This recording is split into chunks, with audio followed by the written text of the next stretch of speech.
mong demonyo ka! Ano? Pinatay mo ang anak mo! Ayok ka!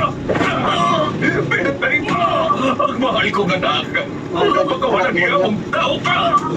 Isa kang halimaw! Isa kang demonyo! Parang, ituloy niyo lang po yan! Nagpadilan ako! Patayin niyo ako mga sa'yo! Pero huwag mo na po sana ganawin ang Panginoon! Laging iusap po ako sa inyo! Ako na lang po! Nakikiusap ka? Sa akin?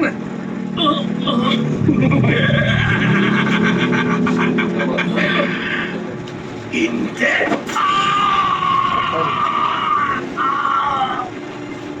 Bago kasi yung mga brata. Sinaksak ako ng diaryo ng napakatatalin niyang mga kuko. Tinamaan ako sa bandang kanan balikat pagkatapos ay sinakot niya ng malakas ang ulo ko at agad akong nawalan ng malay. Mga sa katrabaho. Di ba na kasi drama dyan, hindi uwi, hindi naman sa ano, kapadulog? Ano sabi? Magandang araw po, Miss Ligaya. Itago niyo na lang po ako sa pangalang Maricar. Ay, ba naman yan? Nahilig po ako makinig ng mga katatakutan na may aral sa totoong buhay. At years po ako kung anong pakiramdam na mapakinggan ang sarili ko. Ba't naman mo sa sarili ko na? Oo. Marami ng taon na nagdaan. Dito sa biyahe yan. Pero sa Oh, ibang meron ka ba yan, biyahe? lahat ng kaganapan. Saan? Hindi, pabiyahe lang. Ang malaking marka sa Ngayon? aking buhay. Saan, Manila? Hindi ako pinasukan, itulog. Ang aking Pinasukan lang buhay takbo. sa sakit na breast cancer. Ikaw pinasukan. Ano pag natulog kay sarap ng tulog ko, tapos nakatamad ka ba bang? Umibot na lamang sa pagsisisi. Wala, obligado ko talaga takbo. Lalo pag malaki ko masaya. Pinilit ko maganda ang buhay ko sa Saka, kanya. hindi lang tulog sa biyahe. Kaso na nakatali sa kanyang Pag lang, may tulog ako ulit. Noong una, Kapi ka muna, no? ang akala ko ginagawa nilang iyon dahil mahal niya ako. Pero habang lumalaki ako, doon ko napagtanto na ang aking ama ay masyadong makasarili. Masyado rin baluktot ang kanyang prinsipyo.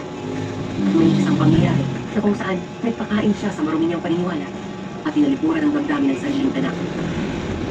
Siguro ito ang naging daan sa isang bagay na aking kinasabitan.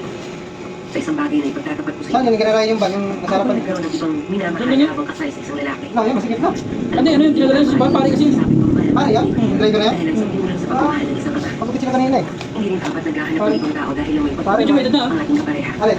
Ang nagdadaan ng ban? Ubus lahat. Ah, yung ano pa, bata pa? Ah, sana Lahat si... ng aking kwento para malaman Pamangkin ni Hanay. ang buhay na Ah, hindi yung pare. na naging daan para May gumawa meron pang ban pare. ng Yung sinyal siya yung na nagdadaan hindi dapat inutularan. At higit sa lahat, kung paano naging bahagi ng aking buhay. Ang ban pa naman pag nawit mo isang bilis sa batat ko. Opo, totoo ang mga aswang. At gaya ng Saka yung mga ban na ng masada, may masama. At mga nahuli pala yan. Laki pala ng ano. 100,000 yan. Oo, pala mo tanong. Siyempre, Wala akong pang-isa. isang tagpo sa aming bahay at isang eksena. Nakabis na pag biyahe, yung lagi naman yan silang kami. Dahil sa isang Dapat pala gold na lang no, para boss tuloy talaga no. Ano naman mga yan? Ano nyo naman yan? Parang tanong yata. Marisa, gumaya ka ba? Pupunta tayo sa pansihan. Ay, doon mo lang gusto ko yun. Bakit yun? Kaya yung pintas na. Ano ba? Kasi gold. Tapos patato ka. Wala, tato? Hindi ko. Oo. Pero ito Ano sila. ba bagay sa'yo? Bagay sa'yo. Bakit Tulog po ako ng ito. Tapos kumayak ka. Bakit mo naman makilala? Eh, tayo. Wala kailangan ko dito no. Wala, nagagay ba tayo? Dito. Bakit kasi sobrang laki pa?